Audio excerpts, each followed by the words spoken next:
హరి ఓం. శ్రీ గురుభ్యో నమః. శ్రీ మహాగణాధిపతయే నమః. శ్రీ రమణ సద్గురుదేవాయ నమః. శ్రీ సద్గురు నాన్నగారి సదుపదేశాలు. నాన్నగారు సద్గురు నాన్నగారు తెలుసు కదా, ఆయన యొక్క ఉపదేశాలు ఆయన స్వయంగా ఆయన చేతితో రాసిన వాక్యాలు అనమాట. అవన్నీ చిన్న చిన్న ముక్కలు ఆయన చేతితో రాశారు. ఆ పుస్తకానికి వచ్చి చిన్న పుస్తకం చక్కగా వివరించుకుని చెప్పుకుందాము. ఓకే. హరి ఓం. శ్రీ నారాయణ సద్గురుదేవాయ నమః. ఆత్మజ్ఞానము అనుభవైక వేద్యము. ఆత్మజ్ఞానం ఎవరికి వారి అనుభవము ద్వారా తెలుసుకోవాల్సిన విషయమే.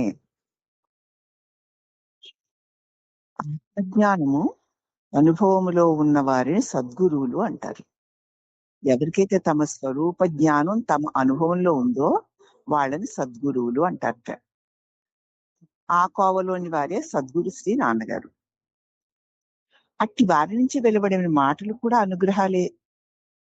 సద్గురు శ్రీ నాన్నగారు గత 20 సంవత్సరాల నుంచి వివిధ సందర్భాల్లో భక్తుల కోరిక మీద స్వదస్తూరితో వ్రాసిన మధుర వాక్యాలను చదివి మననం చేసుకుని మీ మనస్సును సంస్కరించుకుని ఆత్మజ్ఞానం ప్రయత్నం చేయండి అని విజ్ఞప్తి చేస్తున్నారు. దీన్ని ప్రకాశింపజేస్తున్నారు. స్వామి తమ స్వదస్తితో చిన్న చిన్న మాటలు ఆయన సొంత దస్తూరితో రాశారనమాట. అదేంటంటే, స్వరూపమును అనుభవమునకు తెచ్చుకొనుటకు ఈ రోజు నుంచే ప్రయత్నిద్దాం.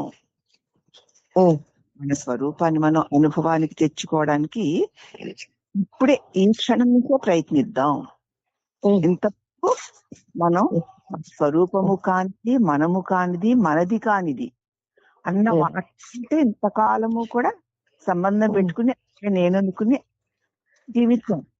కానీ ఇవన్నిటికీ ఆధారంగా నా స్వరూపం ఉంది, నా స్వరూపము నేనే అయ్యున్నాను అన్నదాన్ని సద్గురు వాక్యాలను చక్కగా మననం చేసుకుని ఈ రోజు నుంచే అనుభవించడానికి ప్రయత్నిద్దాం.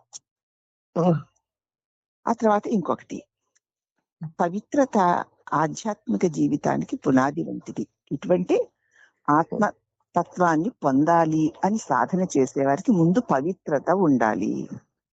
పవిత్రత అనేటువంటి పునాది లేకపోతే ఈ ఆధ్యాత్మిక జీవితం సుస్థిరంగా నిలబడదు. ఏదో కాసేపు అలా కలిగి అలా తొలగిపోతూ ఉంటుంది. ఎందుకంటే లోపల పవిత్రత లేకపోవడం వల్ల.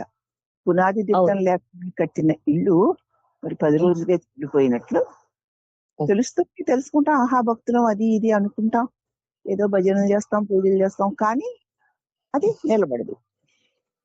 మళ్ళీ ప్రవేశించదు అంటే పవిత్రత లేకపోవడం వల్ల.